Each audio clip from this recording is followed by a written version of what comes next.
కడప జిల్లా కేంద్రానికి 25 కిలోమీటర్ల దూరంలో కడప చెన్నై ప్రధాన రహదారిలో ఉన్న ఒంటిమిట్ట కోదండరామాలయం దక్షిణ భారతదేశంలో రెండవ అయోధ్యగా ప్రస్తుతం ఏపీ భద్రాద్రిగా పేరుగాంచిన ఈ ఒంటిమిట్టను ఏకశిలానగరం అని కూడా అంటారు. క్రీస్తు శకం 11వ శతాబ్దంలో ఓ రాతిగుట్టపై నిర్మించిన ఈ ఆలయంలో చరిత్ర చెప్పిన ప్రత్యేకతలు ఇప్పటికీ మన కళ్ల ముందు కనిపించడమే నాటి చరిత్రకు ప్రత్యక్ష సాక్ష్యం.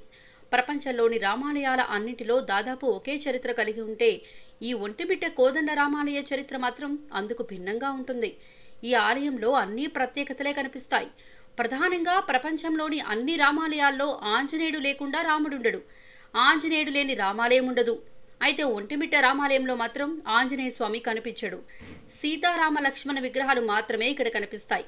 ఇది ప్రధాన ప్రత్యేకత. దీనికి కారణం లేకపోలేదు. త్రేతాయుగంలో రాముడు అరణ్యవాసం చేసే సమయంలో ఈ ఒంటిమిట్ట ప్రాంతంలో కొంతకాలం సంచరించినట్లు చరిత్ర చెబుతోంది. ఆ సమయంలో సీత రాముని వద్దే ఉండటంతో అప్పటికి ఆంజనేయుడు రామునికి పరిచయం లేకపోవడం వల్లే ఇక్కడ ఆంజనేయుడి విగ్రహం లేదంటారు. ఇక రెండవ ప్రత్యేకతకొస్తే ఎక్కడైనా ఆలయాల్లో సీతారామ లక్ష్మణ విగ్రహాలు విడివిడిగా ఉంటాయి. ఇక్కడ మాత్రం అందుకు భిన్నంగా ఒకే రాతిపై సీతారామ లక్ష్మణ 3 విగ్రహాలు కలిసి ఉండటం కనిపిస్తుంది. అందుకే ఈ ఒంటిమిట్టను ఏకశిలానగరం అని కూడా అంటారు.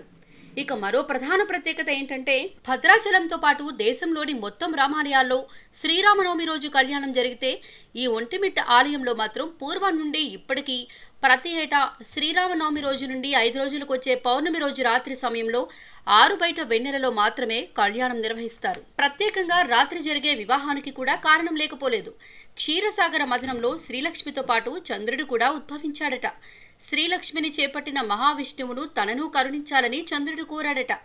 దశావతారాల్లో అప్పటి వరకు స్వామి జననం జరిగింది పగలేనని, రాత్రులు మాత్రమే తిరిగే తనకు పరమ మంగళకరమైన ఆయన జననం కళ్యాణం తిలకించేలా అనుగ్రహించాలని, శ్రీలక్ష్మిని వక్షస్థలంలో ధరించినట్లు తనకు అలాంటి అదృష్టం ఏదైనా ప్రసాదించాలని కోరాడట.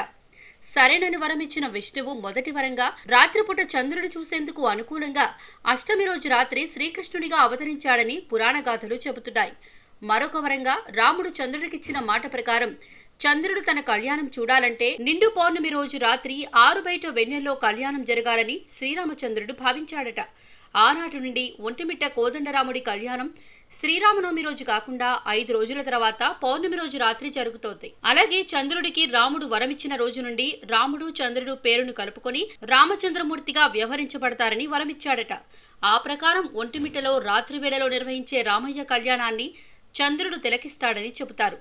అంతేకాకుండా కోదండరాముడు అనే పేరు రామునికి ఒంటిమిట్టలోనే వచ్చినట్లు చెబుతారు.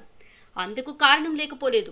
అప్పట్లో రాక్షసులను సంహరించేందుకు శ్రీరామచంద్రుడు అంబుల పొది పిడివాకును ధరించి కోదండరాములతో వచ్చినందువల్ల కోదండరామస్వామి అని నామకరణం ఒంటిమిట్టలోనే వచ్చినట్లు చరిత్ర చెబుతోంది.